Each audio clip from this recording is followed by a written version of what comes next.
The four ways I see this going with Trump. Donald Trump will arrive at the 2024 Republican Convention, his Republican convention, finally and completely without the dissent of 2016 or the pandemic that overshadowed 2020, closer than ever to the second term. But the likelihood of a Trump restoration has not yet brought clarity about what it would actually usher in. With Trump, there's always the whipsaw, the forays towards normalcy, and the reversion to a darker mean.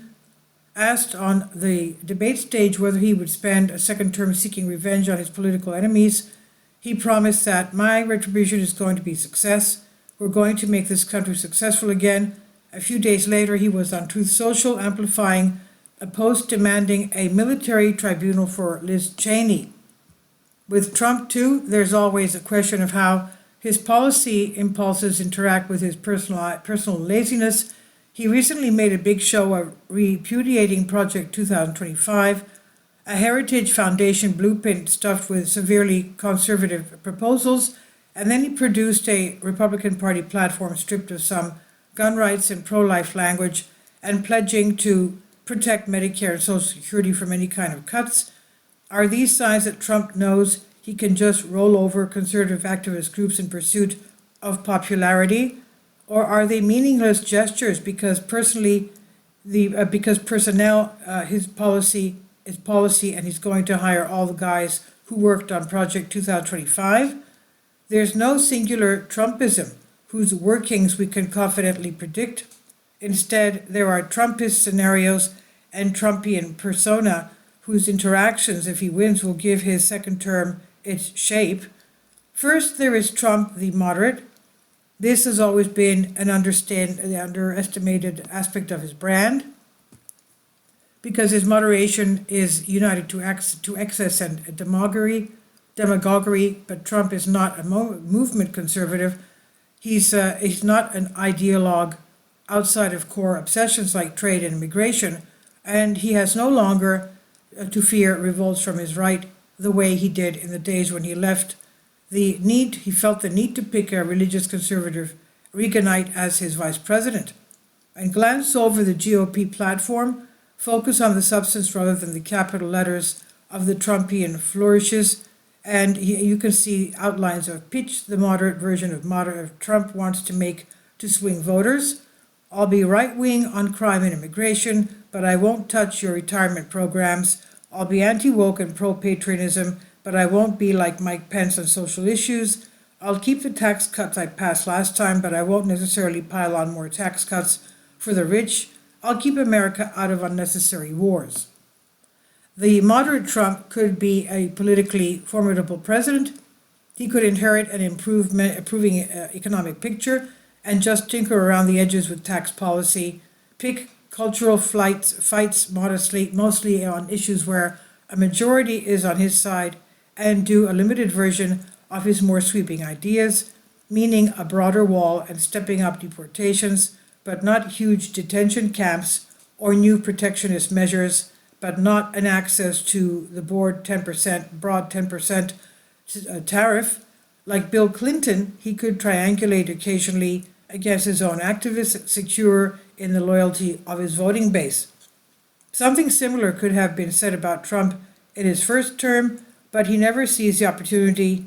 Instead, his moderate side was often muted in favor of persona number two, Trump the doctrinaire right-winger.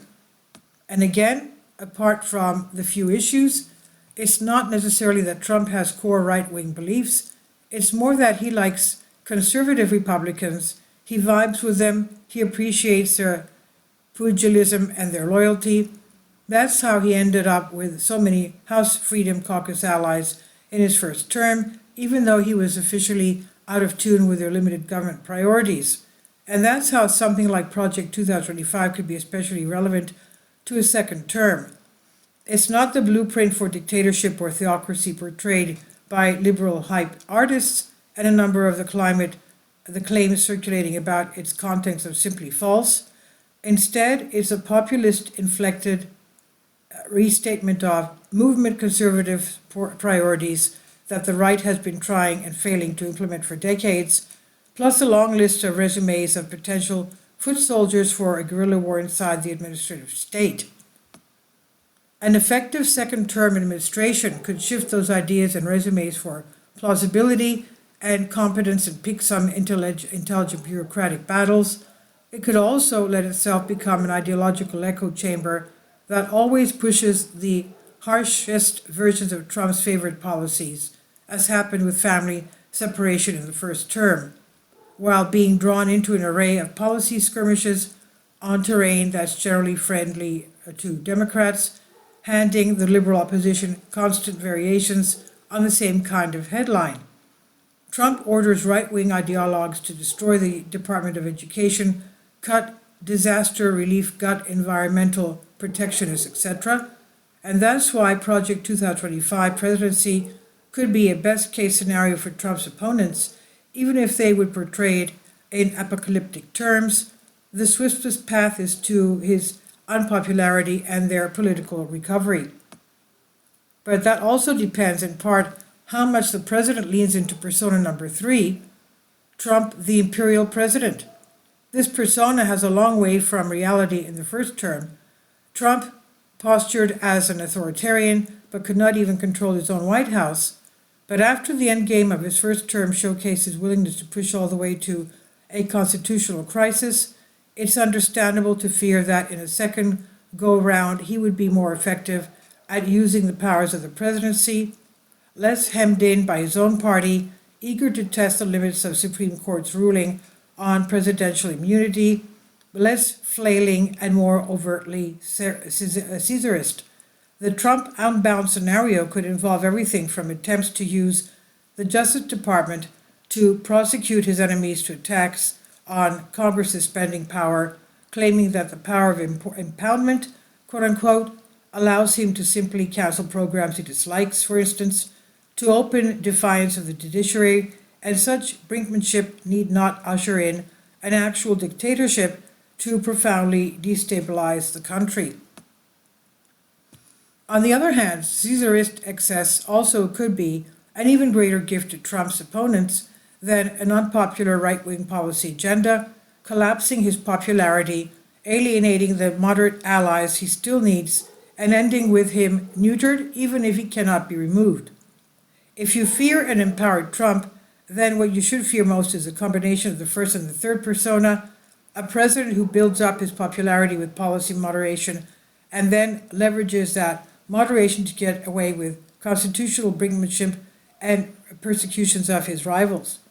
A combination of further right ideology and attempted Caesarianism, on the other hand, seems more likely to bring back the fourth Trump, Trump the great mobilizer of opposition, whose primary effect on American politics is to forge a broad anti-conservative coalition, isolate his own supporters, and empower the cultural left.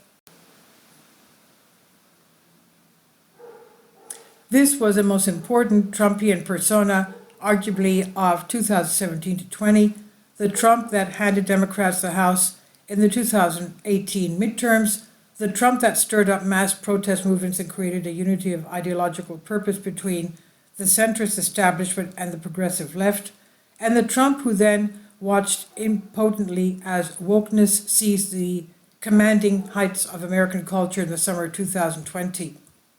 Today, progressivism is weakened and fractured, the anti-Trump coalition likewise, but there might be no greater gift to these forces than a second Trump presidency that tries to be hyper-imperial and hyper-ideological at once. And it's that kind of interaction between Trump and his mobilized enemies that I personally pray that any second term avoids, a return to the dynamics of 2020, the mutual enmity that gave us the left's cultural revolution, and then January 6th, not either side's victory, but just the widening gyre. The scenario I tend to hope for is a second term that proceeds like other second terms before it and gradually ushers in the post-Trump era through a persona we have not seen before, Trump the lame duck. This first appeared on New York Times and it's on DNYUZ. Please leave your comments and thank you for your support. support my Patreon account. The daily posts are 5 videos daily, and they are totally different from what I have on my YouTube channel. Thank you so much for your support and that you find all my content so interesting. You'll find the Patreon account details in the description box below.